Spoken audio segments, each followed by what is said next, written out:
janji, langit selalu biru, tetapi Dia berjanji selalu menyertai. Tuhan tak pernah janji jalan selalu rata, tetapi Dia berjanji berikan kekuatan. Kasih mic-nya nanti.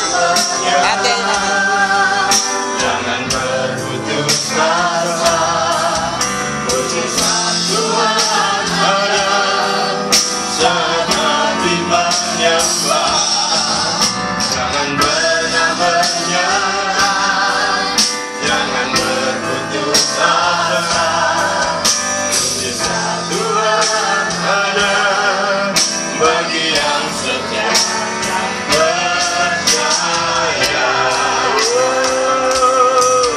Jangan menyerah, jangan berputus asa, mujizat Tuhan ada saat hati menyembah.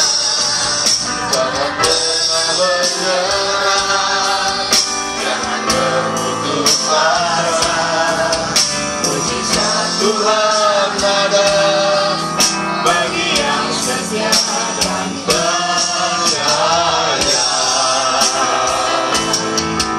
Mujizat Tuhan ada bagi yang setia dan percaya. Mujizat Tuhan ada bagi yang setia dan percaya.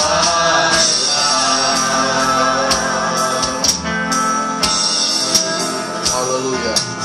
Benar Tuhan Yesus, mujizat-Mu tetap ada sampai hari ini bagi setiap orang beriman dan orang yang percaya kepadamu Tuhan.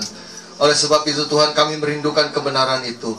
Kami buka hati dan pikiran kami pada malam hari ini. Kau pernah berkata dalam firman-Mu ya Tuhan, ada saatnya langit dan bumi ini akan lenyap.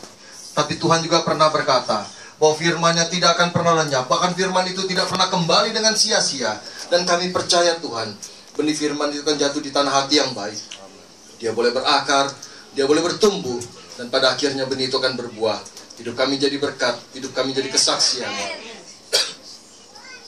Terima kasih Tuhan Yesus, hamba-Mu yang Kau izinkan menyampaikan kebenaran ini.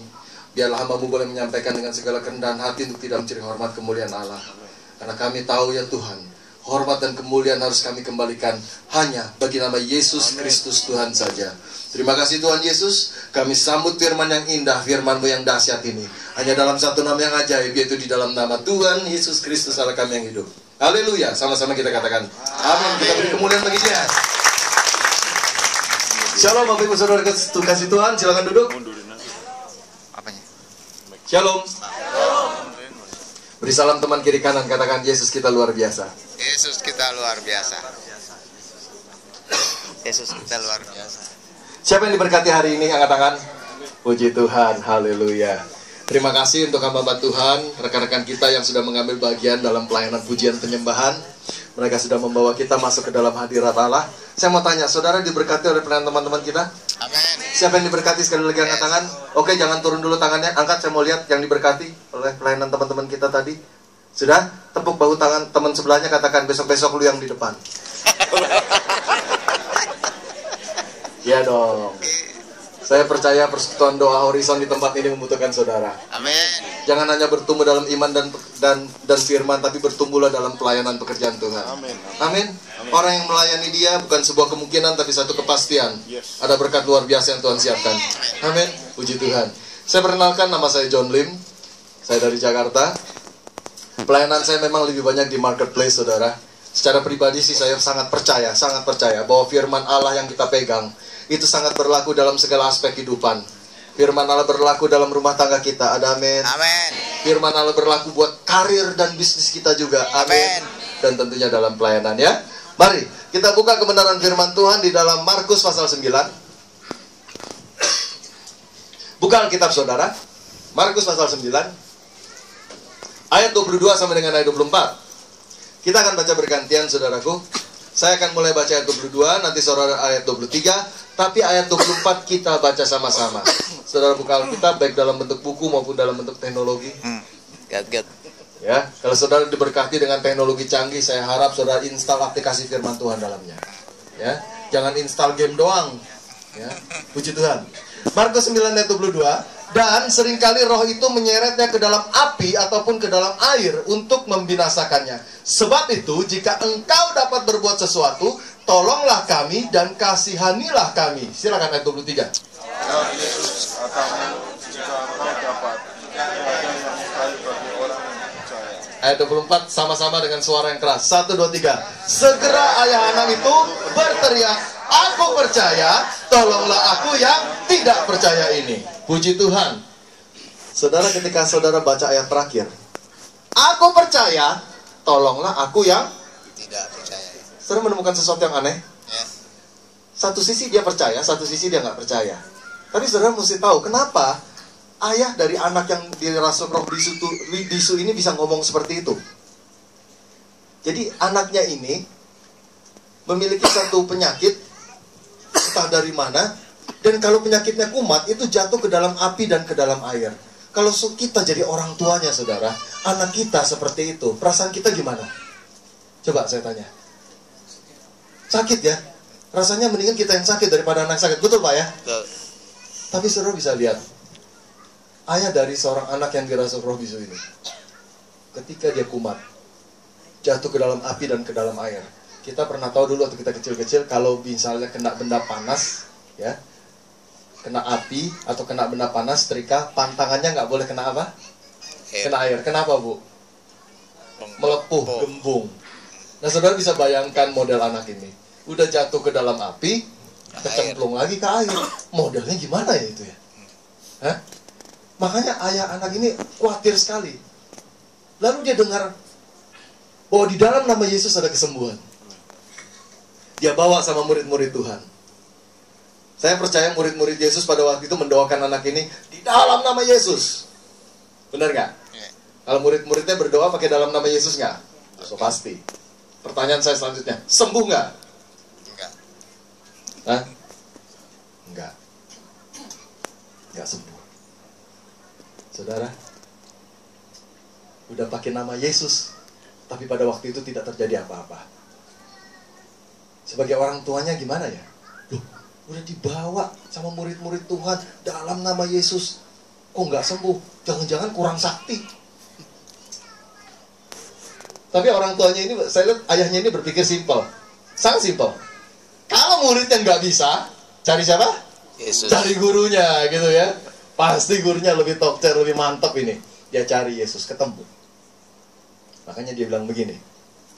Sebab itu jika engkau dapat berbuat sesuatu, tolonglah kami dan kasihanilah kami.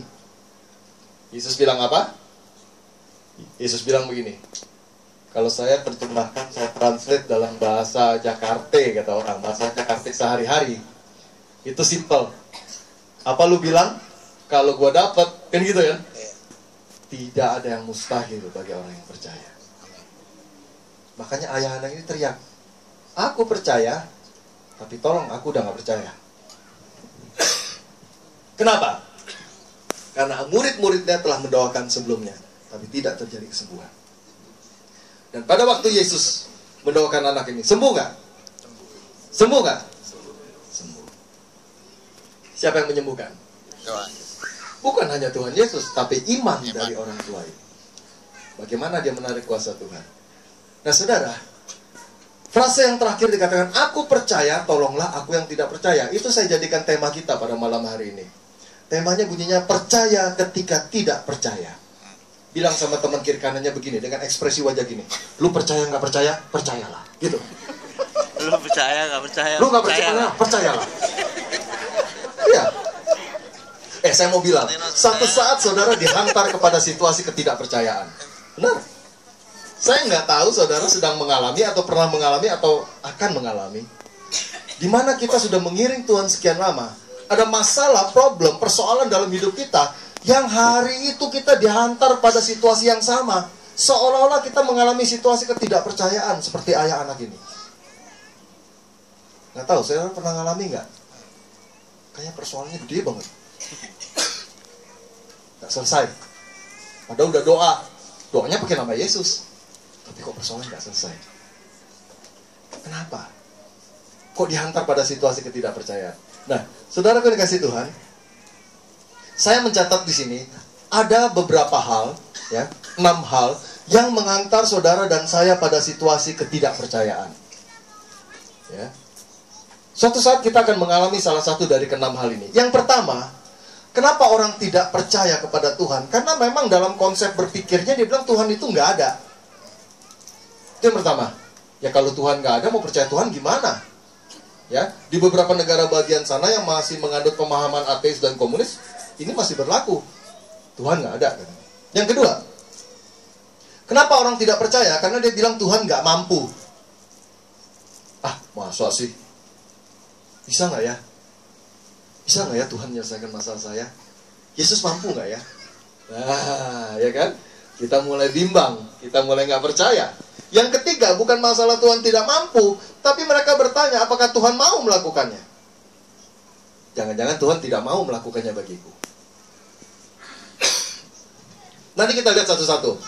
Dan yang keempat, kenapa orang mengalami situasi ketidakpercayaan? Karena dia bilang, pertolongan Tuhan telat. Sudah terlambat. Tuhan, ini akan lebih ciamik, lebih keren kalau doaku dijawab seminggu yang lalu. Kenapa kok ya sekarang? Telat Tuhan. Orang mengalami ketidakpercayaan. Yang kelima, kenapa orang tidak percaya? Karena dia bilang, saya percaya Tuhan, tapi bukan Yesus Tuhannya. Dia nggak percaya bahwa Yesus adalah Tuhan. Dan yang terakhir, kenapa orang tidak percaya? Karena dia bilang, mujizat sudah nggak ada lagi. Mujizat itu nggak berlaku lagi. Dulu, waktu 2000 tahun yang lalu, iya. Waktu Yesus masih ada di muka bumi, pelayanan 3,5 tahun, yes. Ada mujizat situ. Ya kan, air jadi anggur, orang sakit sembuh, orang mati bangkit. Tapi hari ini mana ada. Orang diantar pada situasi ketidakpercayaan.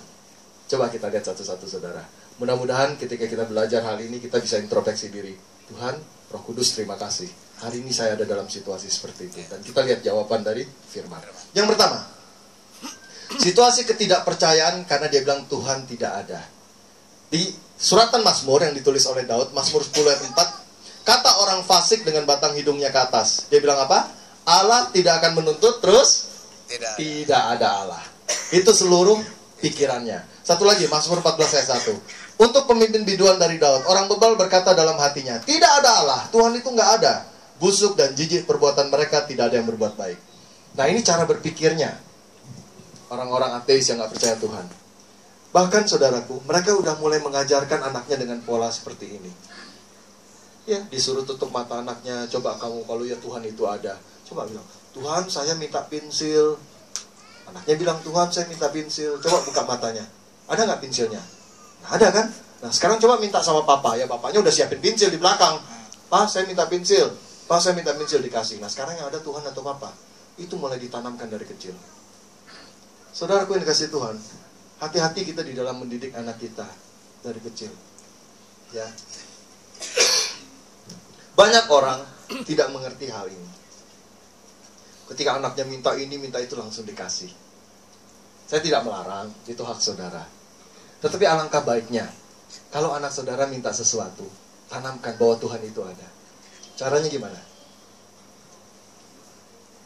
Caranya gimana? Suruh doa dulu.